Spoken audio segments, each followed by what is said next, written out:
माझी दुपारच्या जेवणाची तयारी सुरू आहे। दुपारच्या जेवणामध्ये आपल्याला नेहमीच प्रश्न पडत असतो की काय बनवू, पण आज ना जे काही फ्रीजमध्ये होतं तेच मी इथं घेतलंय। खरं तर वांग्या बटाट्याची भाजी आमच्या घरामध्ये खूप सगळ्यांना आवडते आणि भेंडी सुद्धा होती। तर आपण नेहमीच घरातल्यांचा विचार करून स्वयंपाक बनवत असतो, त्यांच्या आवडीनिवडी जपत असतो। पण सोबतच जे काही फ्रीजमध्ये भाज्या अवेलेबल असतात त्याच आपण बनवतो। आणि ना आज मी ही काळजी घेतली आहे की तुमच्यासोबत असं खूप काही फॅन्सी मसाले वगैरे शेअर करायचे नाहीत। किचन घरातून पटकन बाहेर निघता येईल असं काही मोजके घरात असणाऱ्या साहित्यांपासून तयार होणारे किंवा मसाल्यांचा जास्तीत जास्त वापर न करता साधा सिंपल असा स्वयंपाक आज असणार आहे।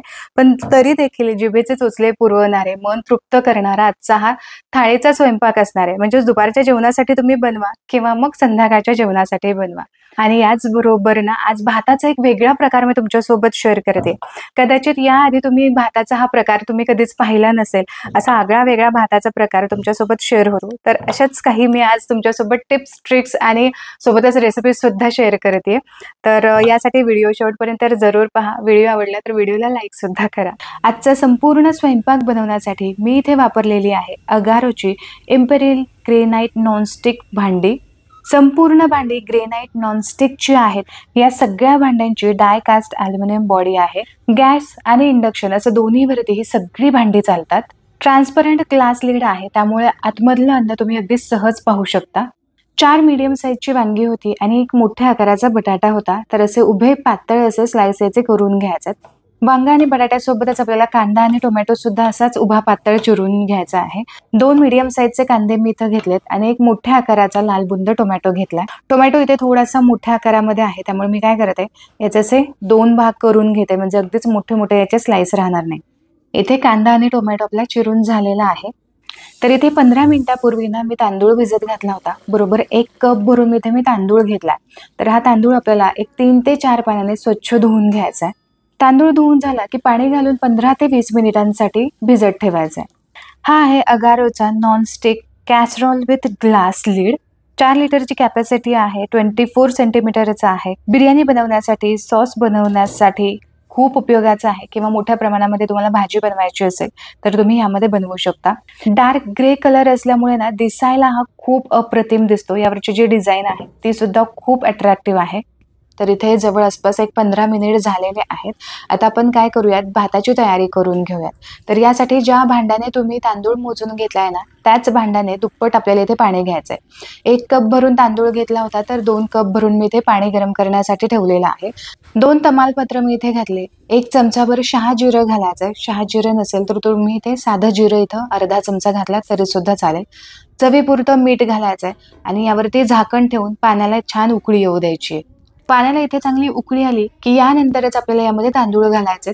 तर पाण्यामध्ये निथळून मी हे तांदूळ घेतलेले आहेत। हे संपूर्ण तांदूळ आपण यामध्ये घालूया, मिक्स करून घेऊ। यावरती झाकण ठेवू आणि लो फ्लेम करून भात छान शिजवून घ्यायचा आहे। आता जोपर्यंत भात शिजला जातो तोपर्यंत आपण भाजी सुद्धा पटकन करून घेऊयात। ही आहे नॉनस्टिक कोटेड ग्रेनाइट फिनिशिंग असणारी डाय कास्ट अॅल्युमिनियम बॉडी असणारी कढई। 3.8 लिटरची याची कॅपॅसिटी आहे। 4 ते 5 लोकांसाठी व्यवस्थित यामध्ये अन्न शिजवता येतं।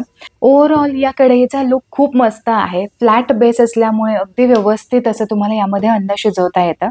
कढई गरम करण्यासाठी ठेवली, यामध्ये घालूयात चमचाभर तेल। तेल हलकसं गरम झालं की पाण्यामधून बटाटे फक्त निथळून घ्यायचे आहेत आणि हे बटाटे आपल्याला आधी परतून घ्यायचे आहेत। तर एकदमच जर तुम्ही वांग आणि बटाटा परतून घेतलं ना तर वांग थोडंसं हलकं असतं, त्यामुळे ते पटकन भाजलं जातं। बटाटा थोडासा कडक असतो, त्यामुळे त्याला भाजायला किंवा परतून घ्यायला वेळ लागतो। यामुळे आधी बटाटा परतून घ्यायचा आणि मग बटाटा चांगला परतत आला की मग वांगे सुद्धा आपल्याला यामध्ये परतून घ्यायचे आहेत।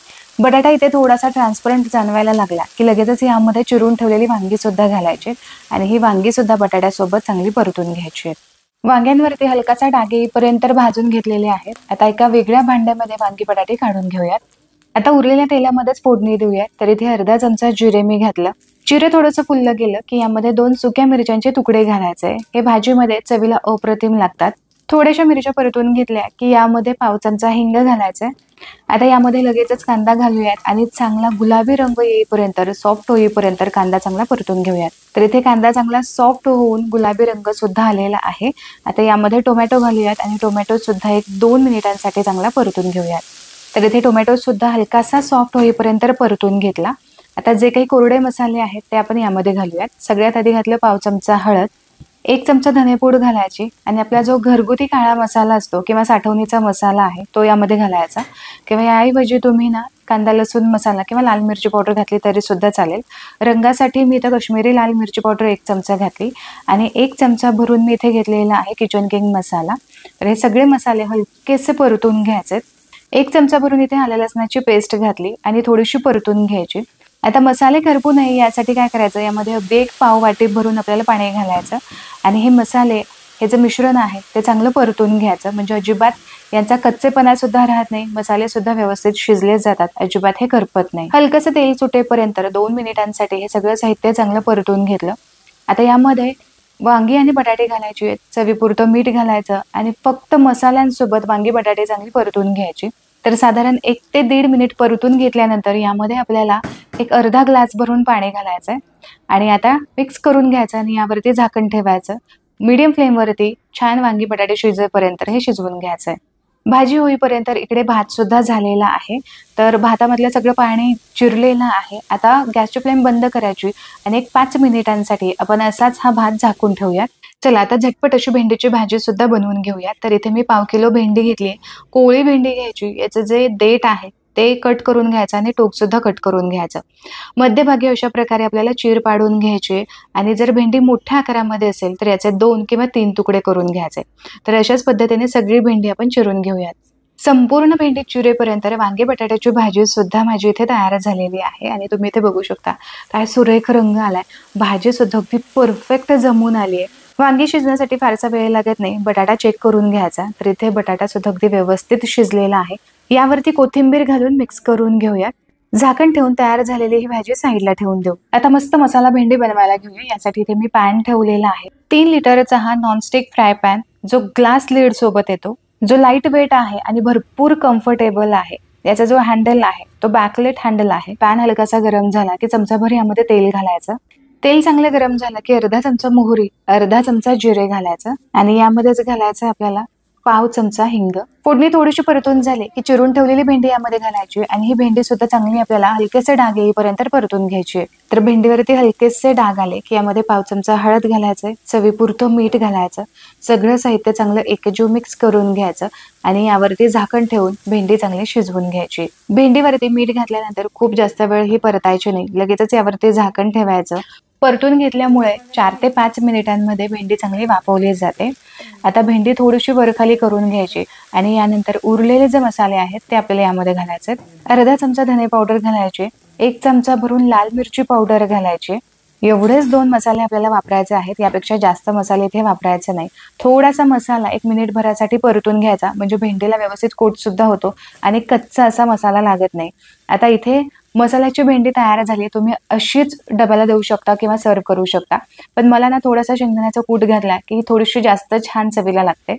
फक्त 2 चमचे शेंगदाण्याचा कूट घालायचा आणि थोडासा हा शेंगदाण्याचा कूट भेंडीसोबत परतून घ्यायचा, म्हणजे शेंगदाण्याचा कूट या भेंडीला चांगला व्यवस्थित कोट होतो.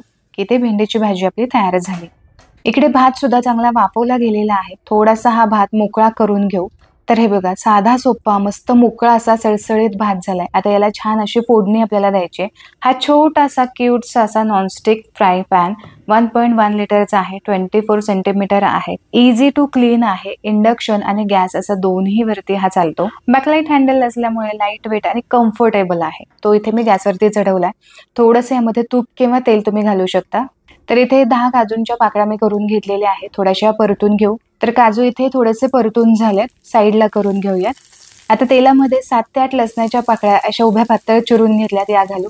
अर्धा चमचा मोहरी, अर्धा चमचा जिरे घालायचं. फोडणी थोडीशी परतून झाली की 10 ते 12 कढीपत्त्याची पानं घालायची आणि पाव चमचा हिंग घालायची.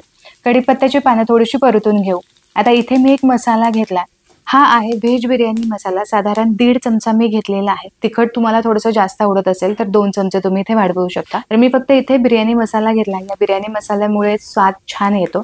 आता फोडणीपुरतीचं जे मीठ आहे ते यामध्ये घालूयात, म्हणजे फोडणी अजिबातच आपली आळणी लागणार नाही आणि भाताला छान चव सुद्धा येईल. आता तयार झालेली ही फोडणी लगेचच आपल्याला भातामध्ये घालायची आणि चांगली मिक्स करून घ्यायची.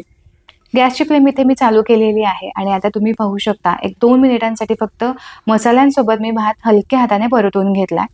यामध्ये भरपूर कोथिंबीर घालायची, म्हणजे दिसायला हा भात खूप छान दिसतो. याच पद्धतीने शिल्लक राहिलेल्या भाताला सुद्धा तुम्ही या पद्धतीने फोडणी देऊ शकता. यावरती झाकण ठेवूयात आणि थोडीशी वाफ देऊयात. सगळे पदार्थ माझे झालेले आहेत. आता गरमागरम चपाती सुद्धा करून घेते. हा ग्रेनाइट नॉनस्टिक तवा जो इंडक्शन आणि गॅसवरती दोन्हीवरती सुद्धा चालतो. 28 सेंटीमीटरचा हा तवा आहे. डोसा, पराठा, ऑमलेट किंवा अशा वेगवेगळे पदार्थ तुम्ही यावरती बनवू शकता. या तव्यावरती चपाती सुद्धा अगदी परफेक्ट अशी भाजली जाते. कमीत कमी तेलाचा वापर करून इथे चपाती सुद्धा भाजून झाली. तुम्हाला जर ही भांडी घ्यायची असतील, वापरून पाहायची असतील, तर लिंक मी डिस्क्रिप्शन बॉक्समध्ये दिलेली आहे. आशा करते की आजचा हा व्हिडिओ तुम्हाला आवडला असेल. ही संपूर्ण थाळीची रेसिपी तुम्हाला आवडली असेल. रेसिपी आवडली तर व्हिडिओला लाईक जरूर करा. पुन्हा भेटूया अशाच एका मस्त रेसिपी सोबत. तोपर्यंत स्वस्थ राहा आणि मस्त मस्त खात राहा.